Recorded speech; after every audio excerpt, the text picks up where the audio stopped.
Assalamualaikum warahmatullahi wabarakatuh. Selamat malam. Perkenalkan, nama saya Elia Rosa dengan nomor BP 2323009. Dalam video kali ini saya akan menjawab 5 pertanyaan terkait mata kuliah material konstruksi peralatan dengan dosen pengampu Ibu Rekna Trijayanti MT. Jawaban nomor 1 adalah pengujian kekerasan Rockwell, Brinell, dan Vickers memiliki perbedaan utama pada identitor parameter yang diamati, pembebanan, serta kelebihan masing-masing.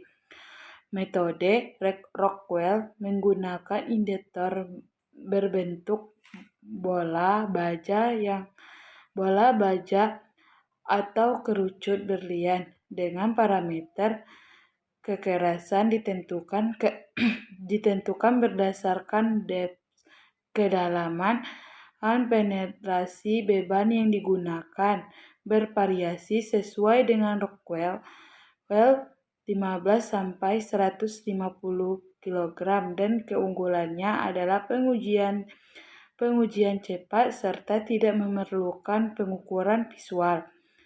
Namun kurang akurat untuk bahan tipis atau lunak. Brinell memakai bola baja atau kabida dengan parameter berupa diameter jejak identik yang diukur secara optik.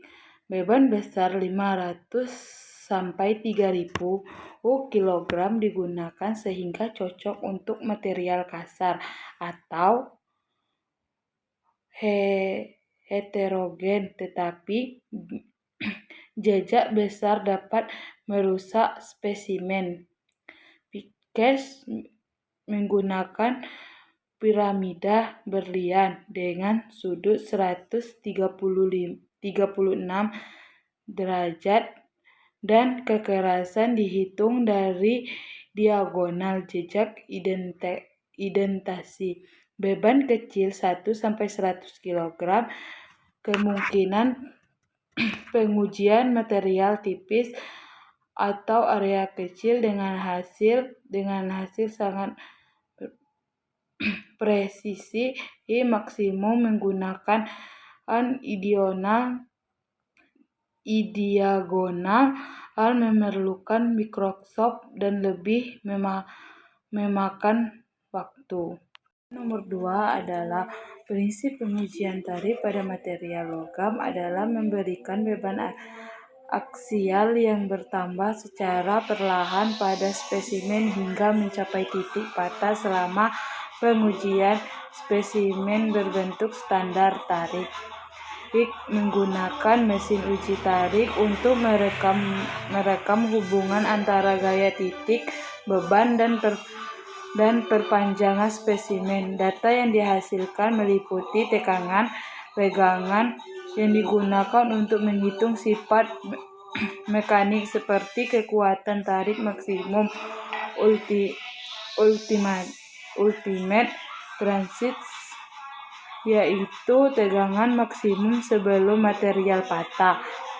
Batas etalis, yaitu tekanan saat material mulai mengalami deformasi permanen, dan elongasi, yaitu persentase perpanjangan relatif spesimen setelah patah. Selain itu dihasilkan modulus elastis dari kemiringan kurva tegangan renggangan dalam fase elastis yang menggambarkan kekakuan material. Data ini penting untuk memahami perilaku mekanik logam di bawah beban tarik. Jawaban nomor 3 adalah pengujian impak bertujuan mengukur ketangguhan material terhadap beban kejut dengan menjatuhkan bandul berenergi tertentu pada spesimen berlekuk. Tes ini seperti Griffith atau mencatat energi yang diserap material sebelum patah untuk menilai referensi terhadap letak. Hasil pengujian IMPA dianalisis berdasarkan 3 jenis perpatahan. Yang pertama itu perpatahan ulet yang ditandai oleh deformasi pelapis signifikan dan pemukulan patahan berserat patahan getas yang menunjukkan permukaan patahan halus dan datar tanpa deformasi pelapis, serta patahan transisi kombinasi ulet dan getas yang terjadi pada suhu tertentu, mencerminkan perubahan sifat material terhadap suhu rendah. Analisis ini penting untuk mengevaluasi ketangguhan material dalam kondisi operasi ekstrem.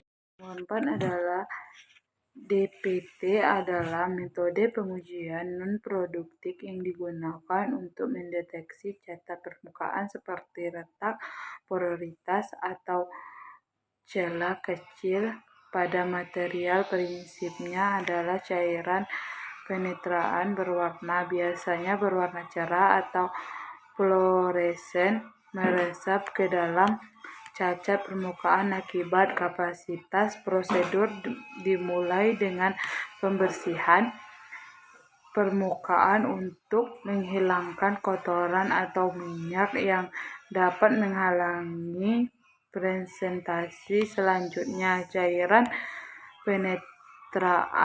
penetran dioleskan atau disemprot ke permukaan material lalu dibiarkan selama waktu tertentu dwell time agar meresap kecacatan. Setelah itu cairan penetraan berlebih dibersih tanpa menghapus cairan di dalam cacat, kemudian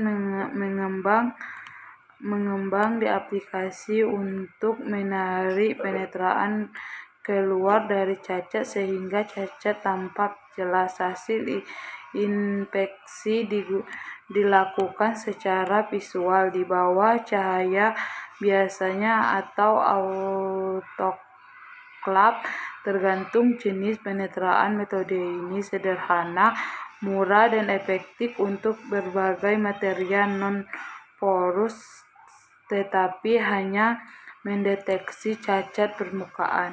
Nomor 5 adalah pengujian analisa metakrografi digunakan untuk mengamati struktur mikro material.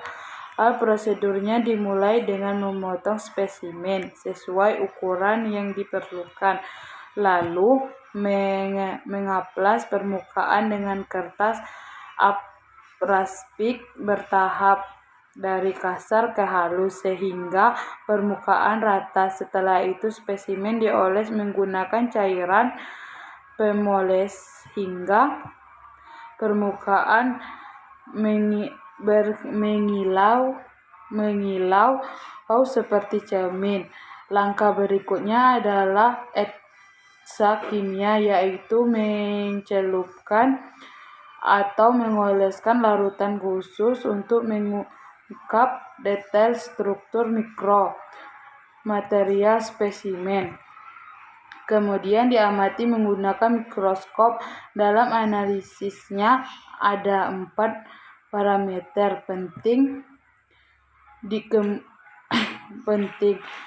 Yang pertama adalah ukuran butir yang mempengaruhi kekuatan material. Yang kedua adalah jenis fasa seperti perelit atau